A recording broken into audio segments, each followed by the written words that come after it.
Welcome to our Stages of Change webinar, Part 2.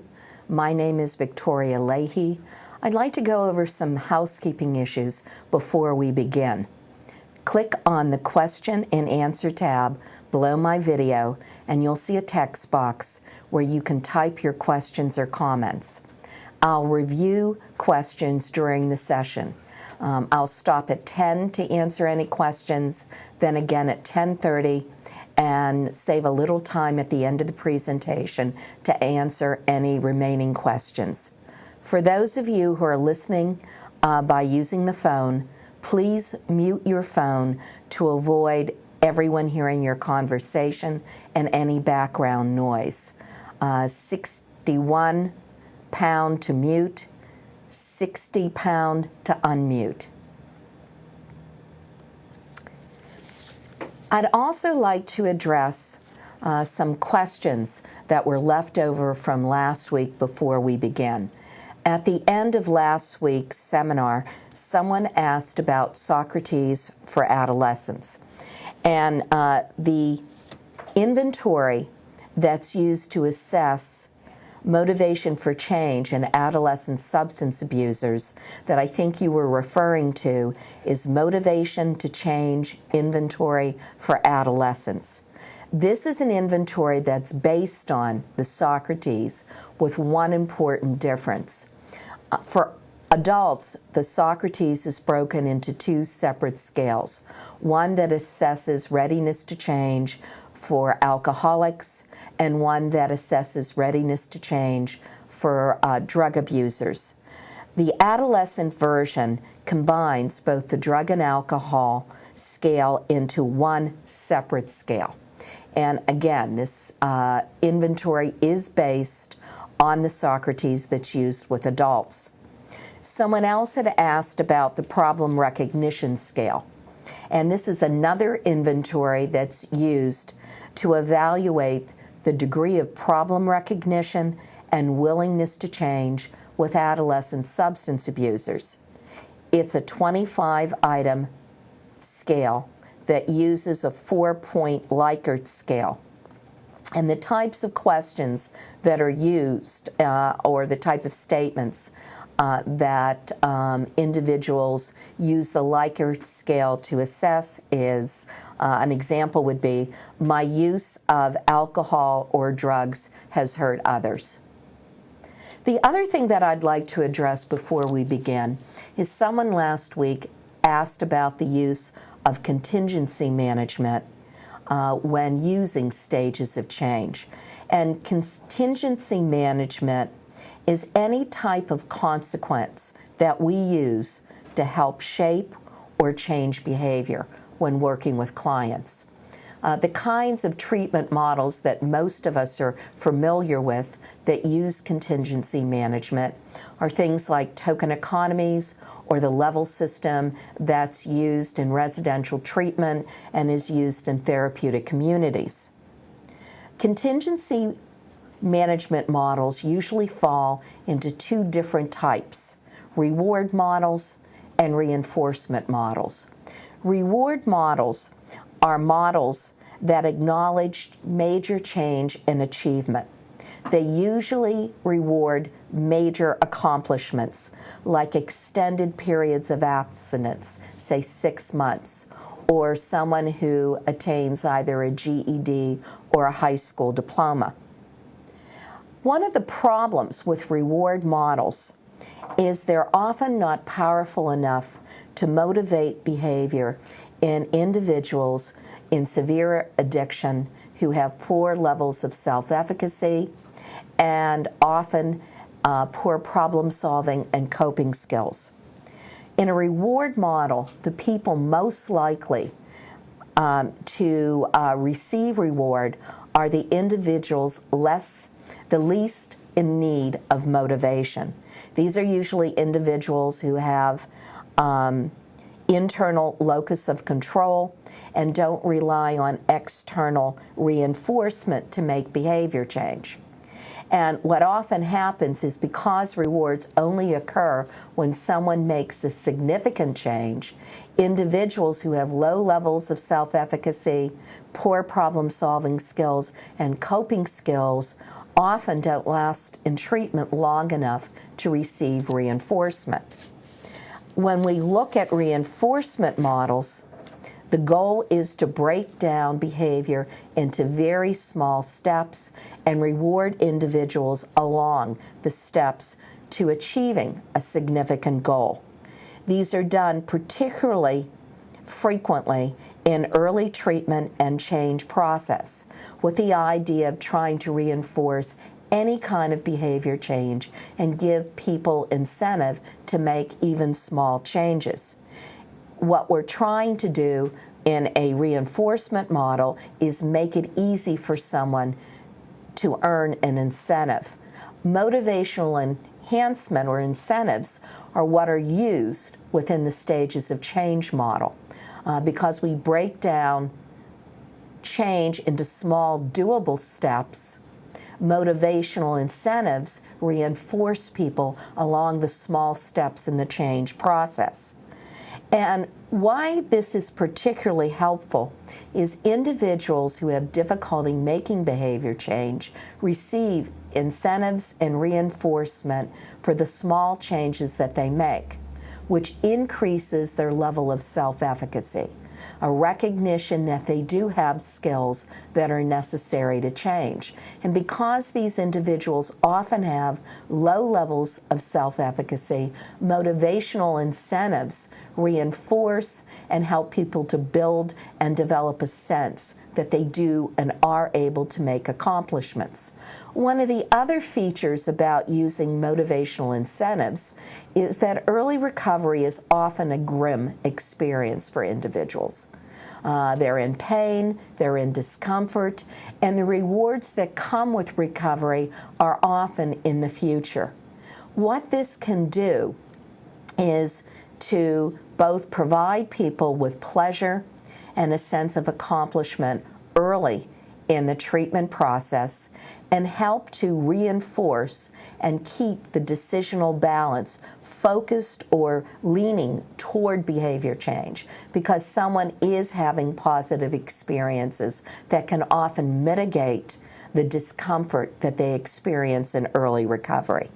The other thing that this does is help people shift from being present-focused to future-focused.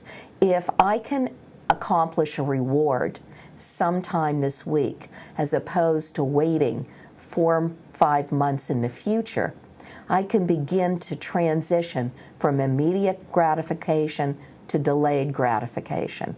And an example of a reinforcement model would be giving a reward to an adolescent who was able to go sit through an hour class without behavior problems. And then you would build on that, so the next reward might come if he sat through 2 hours of class without a behavior problem. And if you think about adolescents who have behavior problems, if you wait till rewarding them when they sit through an entire day without behavior problems, you may have to wait a month, 2 months, or some kids may never even accomplish that goal. And so what we're doing is reinforcing and building on behavior very early in treatment. Now, last week, when we looked at stages of change, we focused on stages of change themselves. And we looked at the various stages that people encounter as they move through the change process and the stage-specific tasks that are needed to be accomplished before movement is possible. Today, we're going to look at the other dimensions of change, and we're going to begin by looking at the processes of change. Now, when you look at the processes of change, what's really important is to recognize that these are not the interventions that you will be using, although I'll be talking about interventions that can facilitate and support processes of change. What these really are the internal and external experiences and activities that the individual goes through that enables him or her to move through the change process. So we're going to be looking at things that the individual experiences himself or herself that enables him or her to understand and move through the process. Self-changers employ different processes at different stages of change. And our techniques can be geared to those processes to both facilitate them and support them. And these processes are what both create and sustain change, transition through the change process, and support successful completion of a stage task. They're broken into two categories: cognitive and affective experiential processes. These are ways of thinking and feeling that create change. They're consciousness raising, emotional arousal, environmental reevaluation, self-reevaluation, and social liberation. These processes usually occur most frequently in the early stages of change. They help movement from the pre-contemplation to the contemplation stage. Behavioral processes are used for later stage transitions. These are oriented toward action. They're behavioral commitments and actions to break a habit. These processes are self-liberation, stimulus control, counter-conditioning, reinforcement management, and helping relationships. You'll see these processes occur most frequently in the preparation, action, and maintenance stages. With consciousness raising, efforts are made by the individual to seek new information. If you remember last week when we talked about pre-contemplation, people get stuck in pre-contemplation because they are unaware or underaware that there's a problem. So the process that someone experiences that helps to raise consciousness is they have an increased awareness of the impact of their behavior upon themselves. An example of a consciousness-raising process would be a client would have an increased awareness of the impact of substances upon his or her health. Efforts are made by the individual to seek new information. So they're actually open and engaging and gaining new information about how drugs and alcohol impact their health or their mental health issues or any other kind of life issues. It's a way of gaining new understanding regarding their problem. So the types of interventions that would support this kind of process would be feedback, education, interpretation, providing people with feedback on an assessment tool like the audit, or educating them about how substances interfere with their mental health medication, providing someone who's experiencing liver problems with information about how alcohol exacerbates and can increase disease progression with liver disease. Bibliotherapy, self-help books, and manuals. These are all interventions that would support and facilitate the consciousness-raising process. Emotional arousal. In emotional arousal, emotions are aroused about one's problem and possible solutions. I believe that when we look at a treatment model like motivational interviewing, emotional arousal is key to identifying what motivates an individual, what's important to them, what their goals are. The feeling component, and probably emotional arousal is significant to me because I've been trained as a Gestalt therapist, and Gestalt therapy is designed to elicit the emotional content with the idea that emotions are powerful motivators to change or sustaining behavior. A client who recognizes and expresses fears regarding behavior change can help you to identify where they're stuck in contemplation. If I'm fearful that if I make a change, the quality of my life will be significantly diminished, that gives you insight into what the barriers are in my change process. So my emotions can contribute to behavior change or can keep me stuck with status quo. So effective interventions that help to arouse emotion are things like psychodrama or role-playing or grieving the loss that accompanies behavior change. All behavior change involves immediate gain and only provides a promise of future gain. And so often people have to grieve all the things that they enjoyed with their current behavior before they can let go of it and move on to the next stage. So getting in touch with the ways that I'm fearful or my hopes or my dreams can either help me move through the process or keep me stuck. Environmental reevaluation is looking at how useful one's behavior is and how it impacts the environment around one. It's an assessment of the impact of one's behavior upon the environment.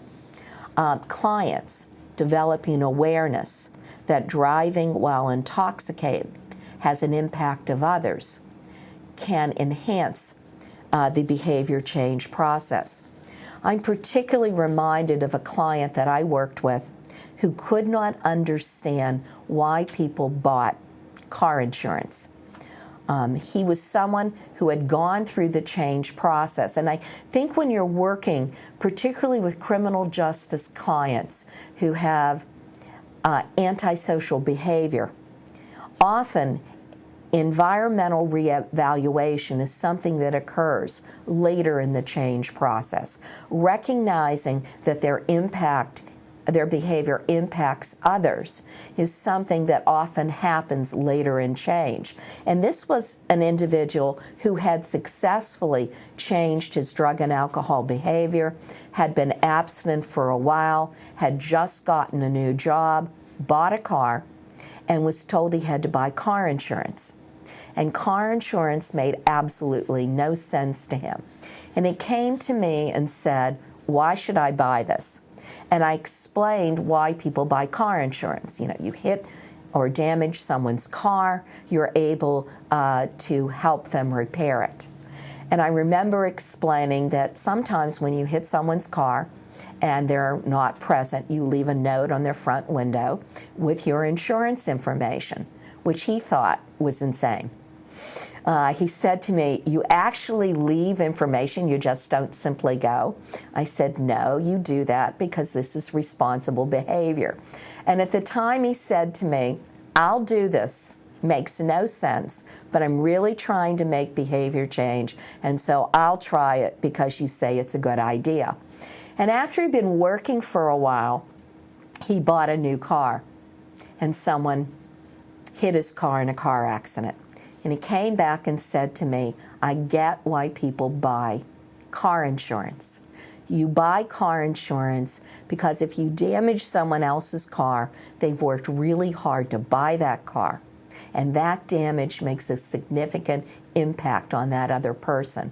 And you have to take responsibility for how your behavior impacts others." This is an example of environmental reevaluation, recognizing that what I do can harm other people.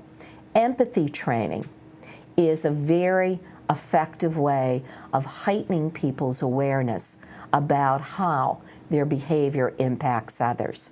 Family interventions, workplace interventions, that your behavior impacts everyone in your family or your coworkers is another way to heighten that awareness. Self-reevaluation is another process that supports change. In self-reevaluation, individuals examine how their current behavior fits in with aspirational values, beliefs, and goals.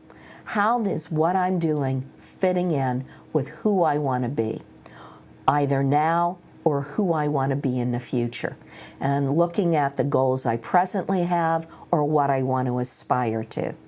An example that would demonstrate that someone was going through this process is if an individual expresses regret and experiences guilt regarding how his substance abuse is impacting the effective parenting of his children. I'm also thinking of another example of a friend of mine who smoked. And this is someone who had very strong values around being a parent and providing an environment of safety and support for her children. And one day, her son was looking through a photo album, and she asked him what he was doing, and what he said was, "I'm picking out a new mother." And she said, "Why are you picking out a new mother?" And he responded by saying, "You smoke, you're going to die, and I'm going to be left an orphan." And one of the things that she was aware of is that her smoking wasn't consistent with her values as a parent. And this interaction with her son caused her to choose to stop smoking. So effective interventions are value clarifications. Is my behavior consistent? What are my values? And is my behavior living out those values? What are the people that I choose as role models? And how consistent is my behavior with my role models? And inviting people to imagine, who do you want to be 5 years from now? And is your behavior consistent with who you want to be in the future? And lastly, social liberation. And social liberation is noticing and increasing one's awareness about how one's behavior is supported or sanctioned by societal norms. An example of someone experiencing this process would be a client who does not want to stop drinking but chooses not to drink or drive. There's an awareness that my behavior isn't consistent with the social contract. I had a client that I worked with a number of years ago who was a baggage handler. And baggage handlers, in order to keep their job, need to keep a driver's license. And he went out driving, was stopped by the police, and was given a DUI. And when he came in to see me, one of the things that we discussed is the impact of having a DUI would have upon his work, and his recognition that his blood alcohol level had been sufficiently high that he could have gotten into an accident and harmed someone. And the decision he came to was not that he would stop drinking, but that he would give up his car as long as he continued to drink. The thing he said to me is, I don't want to lose my job, and I don't want to be responsible for hurting someone else. And given I don't want to stop drinking, I think the best choice for me at this time would be to give up my car. That way I can't hurt myself and I won't hurt someone else. Harm reduction is an effective intervention to support a social liberation process.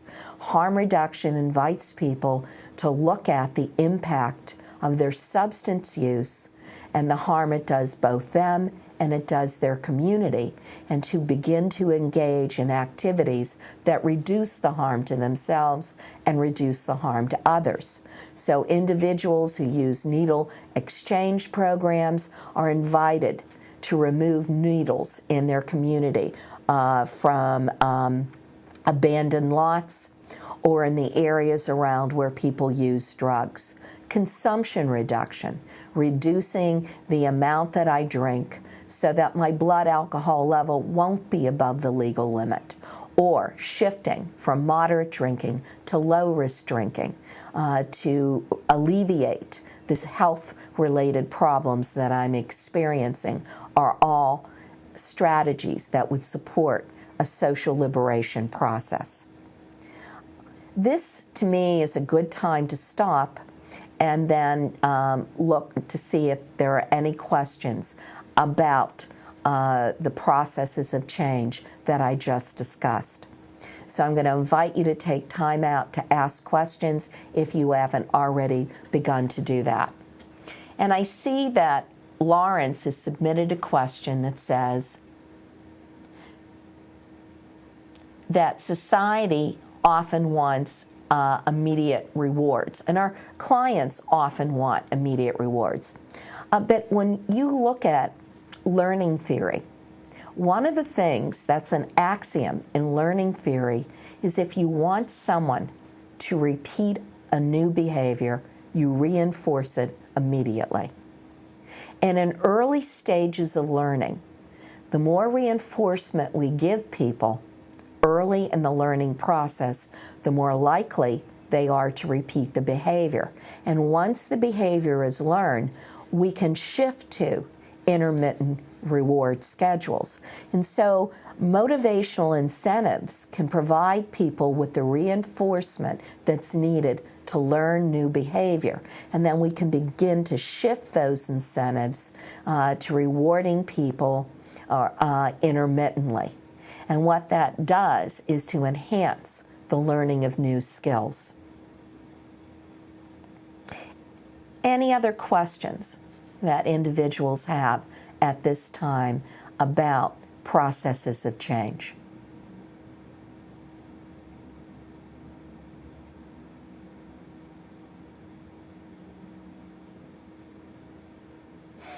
Okay, I'm going to move on to look at the behavioral processes of change. Self-liberation involves processes in which individuals make choices, take responsibility, and make some commitment to behavior change. It really is accepting the responsibility for the choices that one makes. An example might be that a client would stop all drug use. When we look at self-liberation, it's a recognition that if I want things to change, I have to take action. And public testimonies are an example of an intervention that would facilitate this process. Making a public statement that I intend to change often carries more weight with an individual, because now I feel a responsibility to the people around me with whom I stated I would make a change. And so there's more peer pressure that a person experiences to initiate some change. On New Year's Day, many of us make resolutions about changes we want to make in the future. And the fact that we make a New Year's resolution increases the likelihood that we actually will initiate that change. Having a number of options, giving people a buffet of options, also enhances this process, because oftentimes individuals believe that the only choices that are available are ones that they may not have the skill or the capacity to initiate at this time. A common example is individuals often find it difficult to stop all contact with friends who use drugs, particularly when the individuals in their life who use drugs often might be friends, long-term friends, or family members.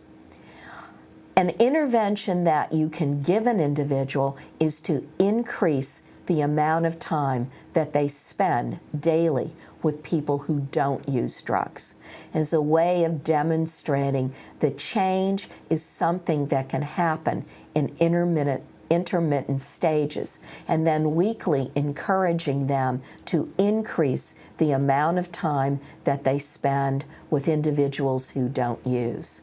This can make the change process easier, more doable for folks, and provide them with time to transition into new relationships and new ways of being. Stimulus control. In stimulus control, what's happening is individuals are trying to avoid cues or stimuli that are associated with their substance use. This is what we typically call triggers.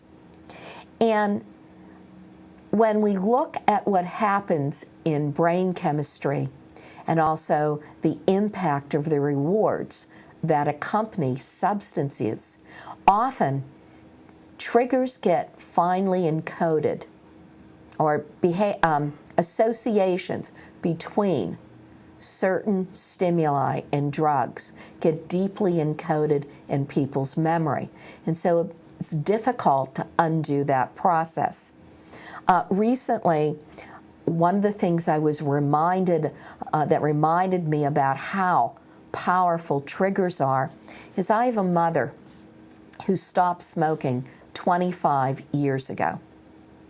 She's one of the individuals who wakes up one day and says, I don't want to smoke ever again, and stops smoking. And we had dinner, and after dinner, out of nowhere, she said, boy, a cigarette would really go good now. And she stopped and looked at me and said, I haven't thought about smoking in 25 years. This shows you the power that triggers can have. Smoking was something that she associated with good meals, and something she did after she ate. And so eating a meal that she really enjoyed 25 years later triggered that kind of response. And so when we're looking at stimulus control, individuals are learning to decrease the number and nature of things that are connected with the behavior. An example that would demonstrate that someone was going through this process is they were removing all drug-associated objects and music from their house, getting stimuli or cues out of their environment that they associate with drug use that could trigger cravings and urges. So interventions that we could use that would effectively enhance reducing stimulus control would be avoidance strategies. What do you do when someone offers you a drink? How do you say no? In environmental reengineering, removing things from your environment that are likely to trigger drug-seeking behavior, and self-help groups, replacing old friends with new friends that reinforce new behavior. Counter-conditioning is another process that individuals experience that help to enhance the change process. In counter-conditioning, people are substituting positive behaviors for old negative behaviors. An example of this would be if someone had an urge to drink and they talked to a sponsor rather than drinking. Counter-conditioning are also learning new behaviors to address issues or life issues. Anxiety is often coped with via substances for many substance abusers. So teaching people relaxation strategies, breathing, progressive relaxation, are a way to help people learn to more effectively relax and cope with stress. Stress management strategies like engaging in a task that's simple to do but requires focus is a way to refocus away from stressful thoughts and focus on a new task, which often can refocus one's attention and help people forget about what's making them anxious. Nicotine replacement therapy is another way of doing counter-conditioning. People are replacing cigarettes with a nicotine patch. It helps them manage withdrawal symptoms without providing them with the rewards that accompany cigarettes. And this is another way of counter-conditioning. I'm going to take a moment to stop and address a question that someone else asked about how does culture come into play. Culture comes into play because what's really important is recognizing how cultural influences are going to impact the change process. A couple moments ago, when we were talking about self-liberation, and I was using the example of changing one's behavior and increasing the amount of time one spent with folks who don't use drugs as opposed to friends who do. I think an important thing we need to recognize is often in addiction, if people come from families where substances are commonly used within the family setting, we tell people to reduce or eliminate contact with family. We tell folks avoid people, places, and things that put you at risk for using. Culture is something that needs to be considered when someone makes that kind of recommendation. People who come from communal cultures that put a heavy emphasis on family and social connections, this kind of recommendation is ego-dystonic. It goes against the values of that individual, particularly their cultural values. My family is Southern, comes from a Southern Italian heritage. Cutting your family off goes against core family values. And to tell an individual to eliminate all contact with family members who use substances, particularly when those family members might be parents or siblings, goes against someone's core value. We need to talk about or help people develop behaviors that allow them to have contact with their family and at the same time minimize their risk. You cannot encourage someone to engage in a behavior that goes against their values. In fact, that undermines the behavior change process because we're encouraging people to make choices that are more consistent with their values and beliefs. And we can't kind of cherry pick which values we want to reinforce and which ones we want to invite people to ignore, or instances in which their behavior and their values aren't consistent with our goals.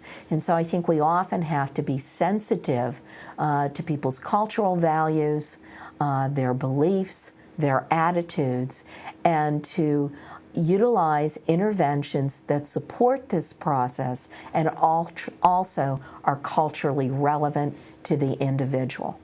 So I think culture plays a key role in this process.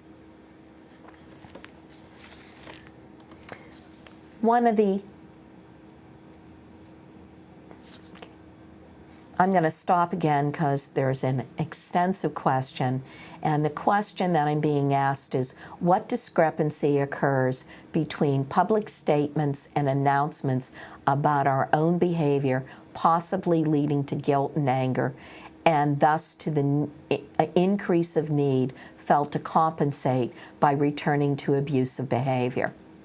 I'm going to start with the first part of that question.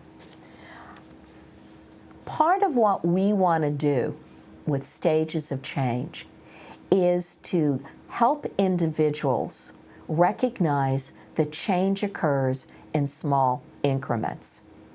That oftentimes the reason why they've been unsuccessful in the past is that they've established goals that aren't doable immediately.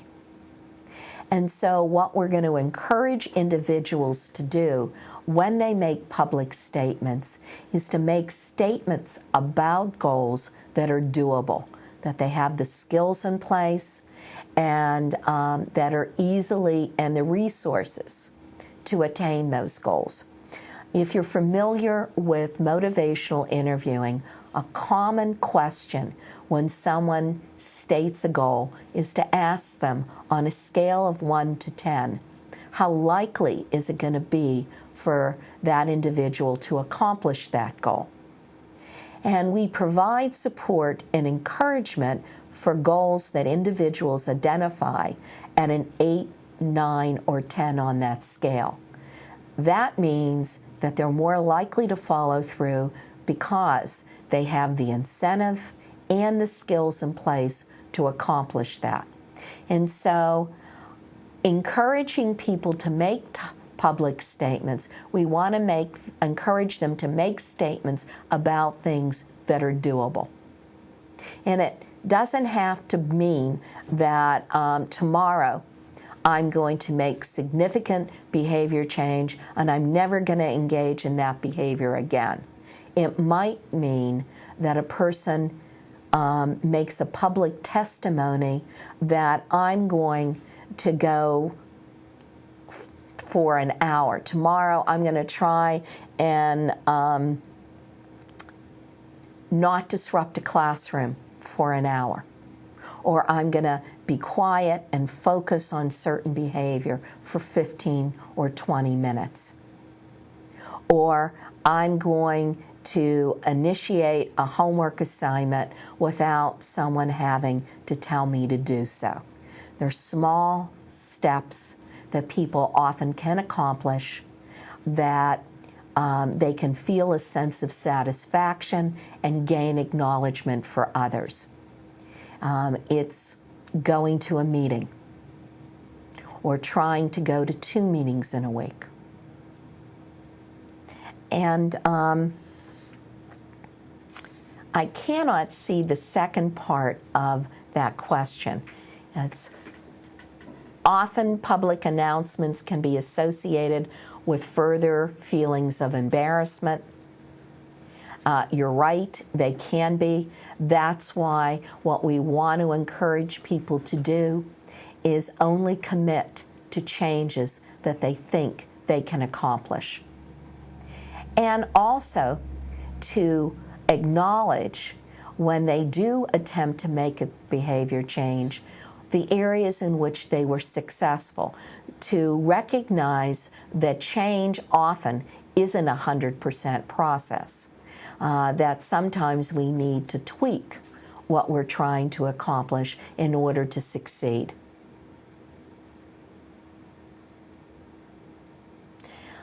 The idea of involving families, somebody asked about what about family therapy to include all parties involved. One of the other dimensions of change that I'll be addressing later will talk specifically about support systems, families, significant others, and the need to address significant relationships when we look at the context of change. One of the aspects of the context of change that we have to address in order to enhance the change process is how the significant relationships in someone's life impacts their ability to change. For example, if I'm working with someone who's dually diagnosed, increasing the family's awareness of how substances can impact an individual's medication and the need to be medication adherent can result in families providing support and assistance in medication adherence, remembering when medications are needed, recognizing symptoms that red flag that someone might be moving into a hypomanic state, encouraging an individual to contact their psychiatrist and discuss the possibility of an increase in medication. All of these things can substantially impact and reinforce the change process. And so involving individuals in family therapy is often critical because it's our relationships that often provide us with the motivation to change. Again, if you think about the example, it was my friend's son's fear that she would die and he would be left without a mother that motivated her to make change.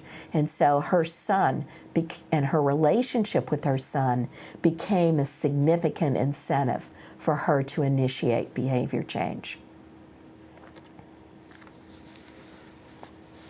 Now, another process is reinforcement management. Individuals need to learn how to create rewards for new behaviors.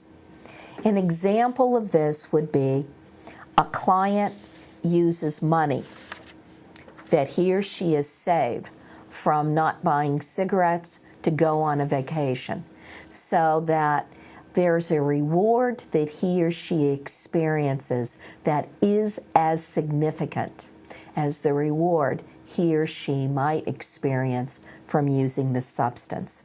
What we're trying to help people do is to find things within the environment that will support and reinforce the new behavior that they want to adopt.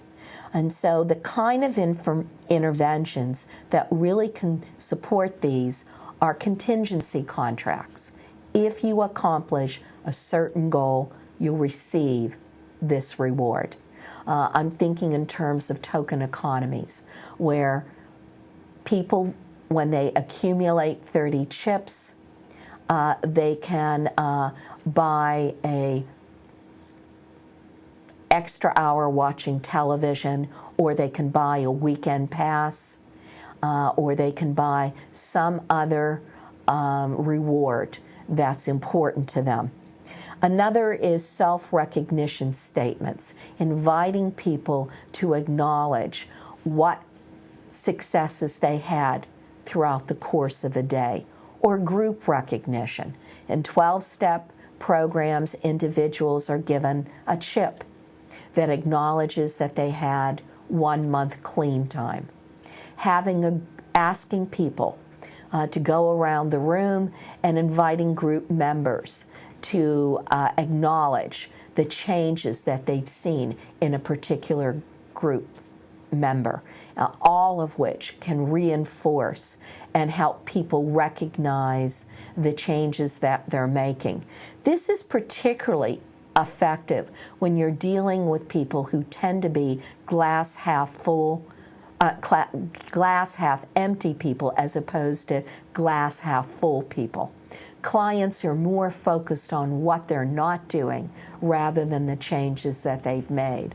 So periodically, having a mechanism in place that acknowledges where people have come from and the progress that they've made can significantly help with this behavior change process. Helping relationships is another process of change. It's really seeking and receiving support from others. This is particularly critical, I think, in the change process for people to sustain and maintain change.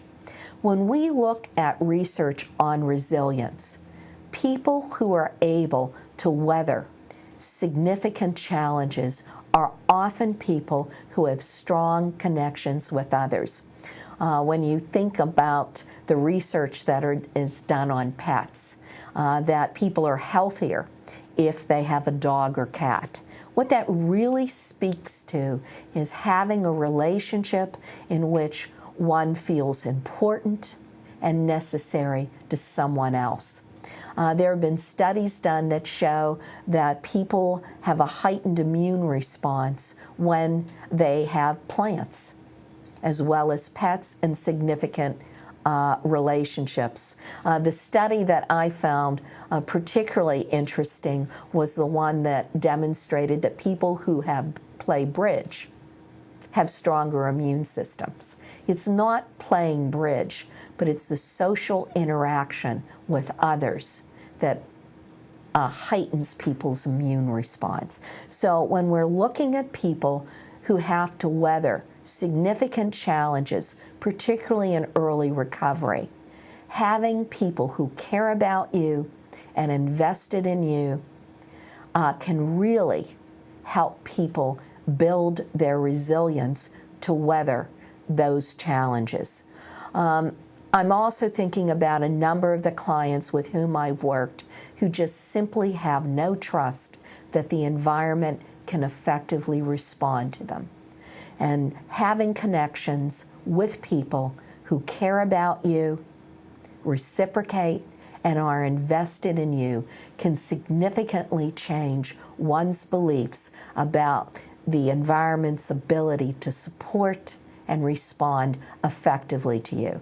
This is one of the powers that's present in 12-step programs. The fact that there are other people in the universe who care about what happens to you. Rapport building, the therapeutic alliance, establishing it and sustaining it. You know, this goes back to Carl Rogers' work around having a therapeutic relationship that was empathic, demonstrated unconditional positive regard and warmth. And we have 60 years of research that demonstrate that one of the best predictors of good outcomes in treatment is the therapeutic alliance. Buddy systems. If I get into trouble, having somebody I can call who will be a cheerleader for me, that'll encourage me.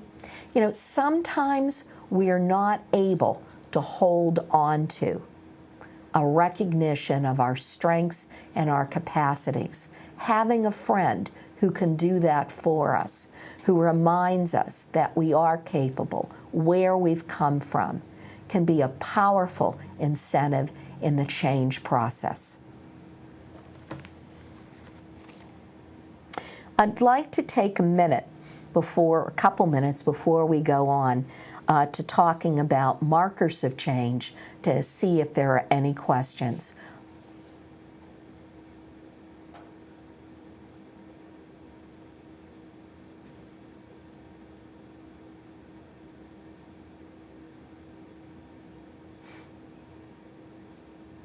Okay, there doesn't seem to be any new questions at this time, so I'm going to move on to talking about markers of change. Now, how do we know someone is changing? Markers of change are mechanisms that help us recognize that an individual is actually moving through the change process. The two markers that are particularly relevant to stages of change are decisional balance and self-efficacy versus temptation. The weighing of pros and cons and the decision that results from that process are important components in making a decision to take some action. For any contemplated change, current and new behavior has its own sets of pros and cons. There are pros and cons to giving up my current behavior, and there are pros and cons to initiating new behavior. For example, if I rely on substances to lift my depression, the pros of using cocaine means that I can immediately lift my mood. A con that accompanies that is it also increases my heart rate, increases my blood pressure, and puts me at increased risk for heart attack or stroke. Paralleling that is if I want to adopt a new behavior, exercise is something that can lift my mood. Exercise increases dopamine and endorphins, which can make people feel more positive and can decrease depression. But one of the cons of exercise is I have to make the time for it, and I have to be willing to experience muscle pain initially. A pro is that I'm not dependent on a substance to lift my mood. Often the energy and sense of accomplishment that people feel doesn't dissipate as a substance dissipates, and so that experience lasts longer and gives a person a sense of accomplishment. The weighing of the pros and cons of what I'm doing versus the pros and cons of new behavior are what help people tip the decisional balance in favor of change. Now, if someone is in pre-contemplation, decisional balance is a good marker because to recognize that someone is in that stage, because what you'll see is an individual is much more in touch with the reasons against abstinence in favor of the use, in favor of, individual is much more in touch with the reasons against abstinence and recognizes the arguments in favor of continued use. So I perceive the pleasure attached to what I'm doing is much greater than the pleasure of making change, and I perceive the costs of change far outweigh the costs that I'm currently experiencing with my substance use. Decisional balance shifts when someone's in contemplation, because the ambivalence that people experience are because the rewards and costs of what they're doing appear to be equal to the rewards and costs of behavior change.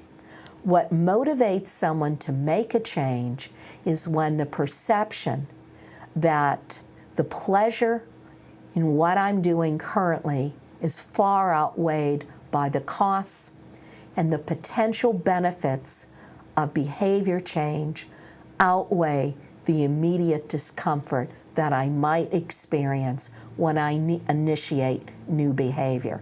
In essence, the decisional balance tips in favor of change. Now, decision-making is a desired outcome of the balancing process. It helps mark the transition from pre-contemplation to contemplation to preparation. Pros and cons of change become important markers that you can use to evaluate where someone's status is in the change process. Decisional balance still plays a role in action and maintenance. Sometimes people relapse because their perception is that the costs of continuing to make behavior change now are too high, and that resumption of old behavior, and particularly in times of stress, may have more rewards than trying to continue with new behavior, which is what causes many of us to relapse. In other words, fitting into that pair of pants has less reward associated with it than eating that chocolate brownie this minute, which often causes us to relapse into old behavior patterns around food as opposed to maintaining new patterns in trying to eat more healthy and reduce our carbohydrate consumption. Now, when we look at, self-efficacy and temptation, these are other markers in behavior change. Self-efficacy is the degree of confidence that I can make a behavior change in the face of temptation. It's my confidence about performing a specific behavior. And this is different from outcome expectations. When you look at outcome expectations, they're consistent with decisional balance. My perception of the rewards and the costs that accompany the behavior I'm engaging in. Self-efficacy reflects the degree of confidence that I have that I can make that change. So I may believe that the rewards of making a change are high, but if I don't perceive that I can initiate that behavior and sustain it, I'm going to get stuck in the change process. And this is often where people get stuck in preparation. These are good predictors. One's belief that one can make a behavior change is a good predictor for someone performing a new behavior and persisting with that new behavior.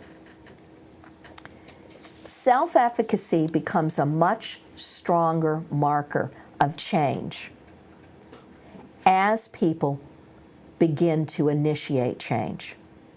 It's an important marker of the transition from preparation to action through maintenance. Individuals who have little confidence in their ability to make change often get stuck in pre-contemplation.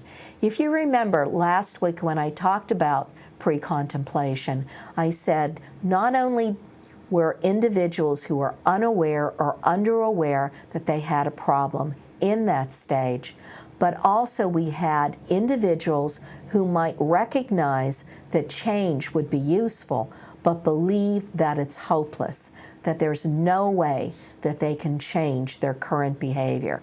These are often individuals who have made numerous attempts in the past and haven't been successful. So they feel pretty hopeless and helpless about doing something different. And so that individual who believes there's nothing I can do that would improve my life at this time, that lack of self-efficacy is an indication that they're in pre-contemplation. Now, self-efficacy, and when we look at research on behavior change, before I move on, self-efficacy in a ton of research that we've done over the last 20 years has been a characteristic that consistently emerges as important for people to make change. The belief that I can do something obviously is going to be an incentive to trying. Now, the mechanism that accompanies self-efficacy is temptation.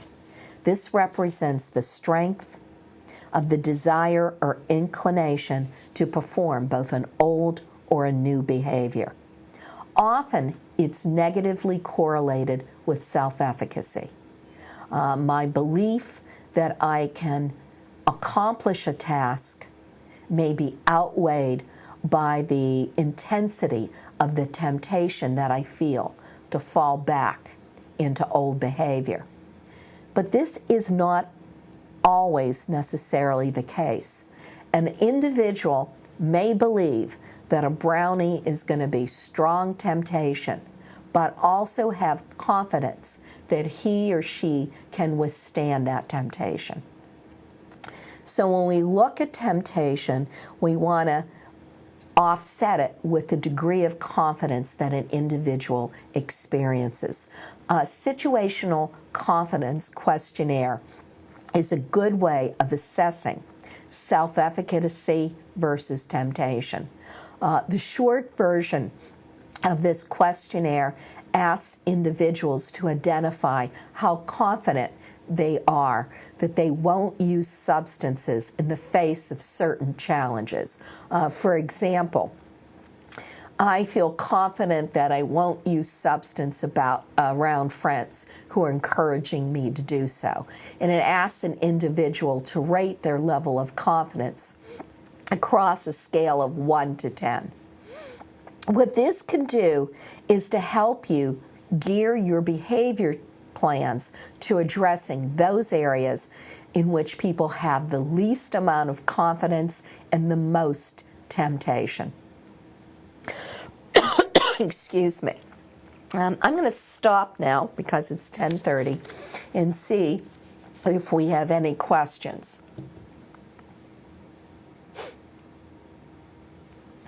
Okay.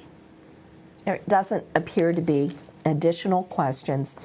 I'm now going to move on to looking at the last dimension of change, and that's the context of change. This is an individual's internal and environmental influences that can either help or hinder their movement through the change process. One of the first dimensions is current life situation. This pertains to the internal and external environment in which change is to take place. For example, what's someone's current emotional and mental status? If someone is actively hallucinating or delusional, this is not the internal environment is not conducive to change. The individual doesn't have the resources that he or she can mobilize to make change. Another thing to focus on is what's the degree of harm that's currently present in someone's life. Do they have the capacity to take on a new challenge? How resilient is an individual? If you're dealing with someone who's experiencing significant health problems, they may not have the physical resources necessary to mobilize change. So we're looking at what's the current life situation or the home environment in which someone lives. Are we working with someone who's homeless? Or are they in a stressful environment that's going to undermine behavior change? Assessing their current level of anxiety and depression. This is particularly important when you're working with dual diagnosed clients. Any mental health diagnosis in which we're working, one of the tasks is to address the stress level. That's also consistent with addiction. We know that drugs like cocaine and heroin can result in a hair trigger response to individuals' distress. If you're working with an individual who has a history of PTSD, these individuals often find ordinary life experiences more stressful than people in the general population. So an individual's capacity to manage stress is going to have a major impact on their ability to make change, because all change heightens one's level of stress. Adopting new behavior is stressful. Financial and educational resources. I know in my life, when I'm experiencing financial problems, that significantly increases my stress, and I see my capacity to initiate new behavior diminish. We have to remember that the resources that people have at any given time are fluid, and depending on the challenges in their life, they have more or less resources to mobilize or to focus in new directions. As much as we don't like to acknowledge it, intellectual ability plays a key role in people's ability to change. Individuals with stronger cognitive skills are more likely to initiate change than people who have cognitive challenges. So individuals, ultimately what it comes down to is individuals with more resources and fewer problems have a better prognosis. And if we want to increase the likelihood that someone will be successful, we often have to address their current life situation and all the dimensions present to try and tip them in favor of enhancing the change process. The other dimension in the context of change that can impact whether people can successfully initiate change or not are their beliefs and attitudes. This is the cognitive framework in which change takes place. Earlier, I talked about what is someone's perception about how change should happen. If I'm somebody who believes I should be successful the first time I attempt to do something, my beliefs about change and how quickly I need to make change are going to have a major impact on whether I have frustration tolerance and I can be persistent in attempting to alter my behavior.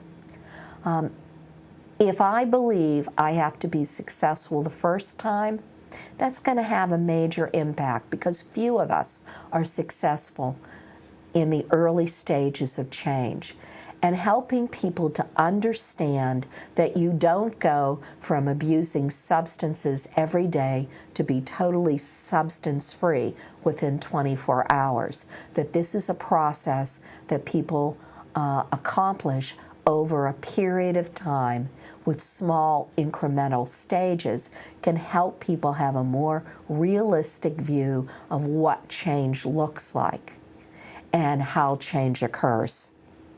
Also helping people understand what's needed for successful change, that I have to anticipate barriers and develop strategies to overcome those barriers, that support from others can be very helpful in the change process, that often change is beyond the capacity of any of us to do alone and often requires help from others. And that doesn't mean that there's something wrong with me or that I'm flawed in some way, but that change is difficult and often requires the help of others. One's belief about the world, that if I do something and make change, it will be acknowledged and rewarded. My spiritual beliefs. Do I have a meaning system that helps guide the choices that I make? How do I make sense out of the world and my place in the world? That can have an impact. And also, my beliefs about family can have an impact with the change process as well. We talked about interpersonal relationships. These are the relationships I have with significant others. And I already began to address how this plays a critical role as well. Interpersonal relationships are often an important consideration in the decision-making process. Many times I think we make the mistake when an individual says, I want to change for my family, or I'm doing this because my parole officer told me to do it. We see this as an extrinsic or an external motivator. I think our job is to reframe it so that people recognize that it's an outward manifestation really of an intrinsic motivator. If I want to improve my relationship with my family, if I want to do it for my children, what I'm really saying is I have a desire to be a better parent. I have a view about what a parent is. I have values, I have beliefs, I'm not living up to them, and I want to be more consistent in terms of how I think a parent should be. If I say I'm doing this to get my PO off my back, what I'm really saying is I don't want to go to jail. My freedom is important to me. And reframing that can also help an individual begin to identify those internal factors that are relevant to him or her, that are linked to others, but really reflect their own values and beliefs that are going to motivate change. And so I really believe it's within these kind of statements that we can identify what motivates and what's important to someone and is likely to enhance their decision to initiate change and to be consistent with it. Social systems are what are the dynamics within the family system. I think in terms of family systems therapy and the recognition that people are often playing out old behavior patterns that exist in their family. In the earlier question that someone asked about what role does a family play, families adopt roles, and they adopt behavior patterns that everyone is comfortable with. And often, when people initiate change, it disrupts how families function with each other, and sometimes that can be experienced as positive, and families are delighted by the change and engage in behavior and give feedback to an individual that supports their change, or often it can be experienced as threatening and frightening. And systems can move to force people back into old roles for which they're more comfortable. I think about clients with whom I've worked that as they decreased their substance use, family members increased their substance use, as though that family system depended on someone being addicted in order to function. This is an example of where the family system can undermine the change process in an individual. Also, are there social systems that can model new behavior? Again, if someone's involved in a recovery program or if they're involved in some system with positive people doing positive things that can model new behavior and assist someone in adopting new behavior patterns that will reinforce the change process. Often we put people in groups because one of the things that groups can provide is people with different options of how to handle a situation, and the belief that if Joe, who I don't think has the skills and abilities that I have, if he or she can accomplish that, well, I can as well. Or if there's someone in a group that I strongly identify with, if that individual can make change, well, then I can make change as well. And there are social factors in people's environments that it will impact change. If I'm in an environment in which everyone abuses substances, obviously that's going to have an impact on my ability to stop using drugs or alcohol. And last but not least, people's enduring personality characteristics. How I'm wired as a human being is going to have an impact. If I'm somebody who's impulsive, that's going to impact my ability to make good decisions and good choices in the face of challenges. Individuals who are impulsive versus obsessive. One of the things where obsessive personality traits can enhance the change process is these individuals are often focused on all the details of change. They're vigilant in addressing potential barriers, coming up with a variety of solutions to address potential barriers, and often are very consistent in following through on all the steps that are necessary in a recovery plan. My level of self-esteem, my personal identity.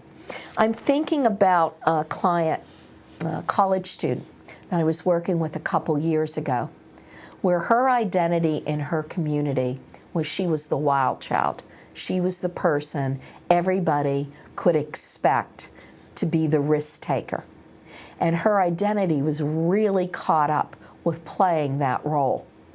And as she began to make behavior changes, people's perception and her own identity began to shift. And it was unsettling for her at first, because she was no longer engaging in risk behavior, and so she actually had to change how she perceived herself, and she had to change her identity.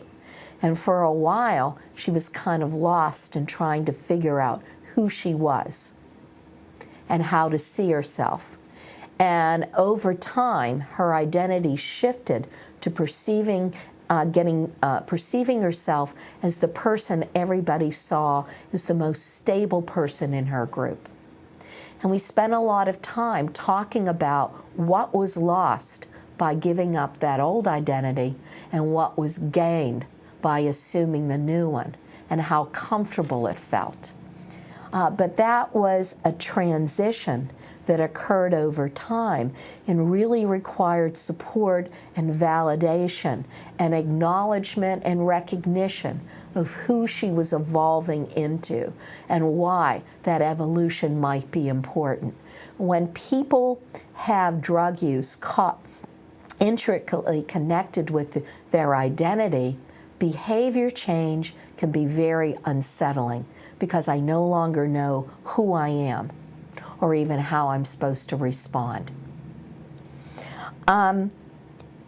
Looking at an individual's capacity for frustration tolerance is also important. Behavior change involves frustration tolerance. We don't get immediate rewards. We have to be able to sit with discomfort. And assisting people in expanding the skills that they have to deal with frustration are going to be really important, because this can have a major impact on their ability to change. We have about 7 minutes left, and I'd like to stop now and see if there are any questions for anyone about the various dimensions that are involved in the trans-theoretical model and stages of change.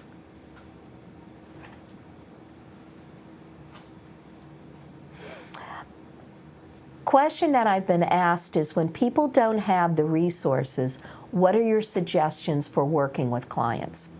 Sometimes I think our initial focus should not be on change, but on stabilization.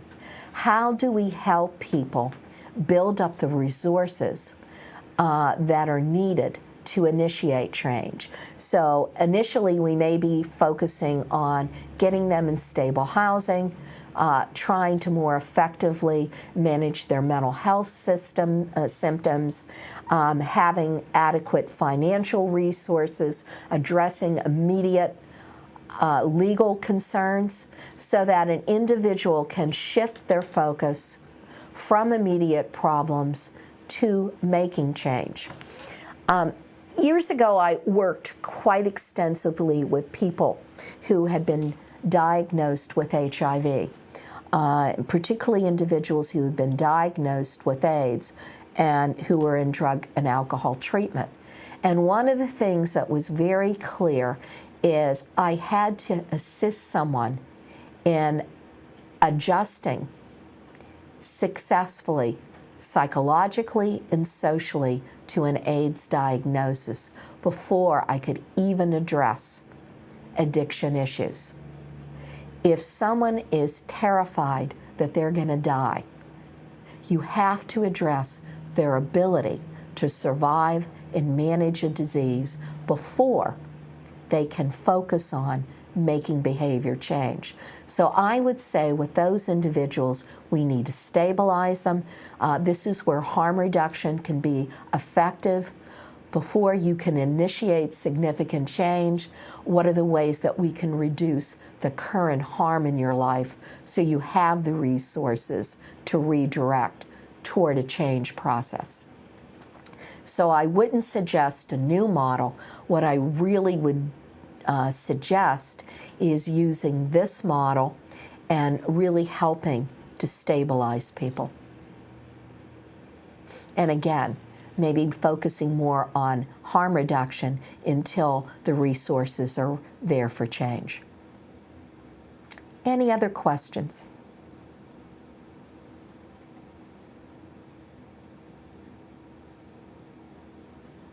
Okay. Well, it doesn't seem as though we have any questions at this time. Hopefully this has been informative and helpful. And I want to encourage all of you to think of incorporating this model in your treatment settings. I found that by addressing stages of change, it has really enhanced my ability to work effectively, particularly with clients who often have experienced change in difficult process, and it really has helped me to identify interventions that have been far more successful with the people with whom I'm working than those I've used in the past. Okay, thank you very much.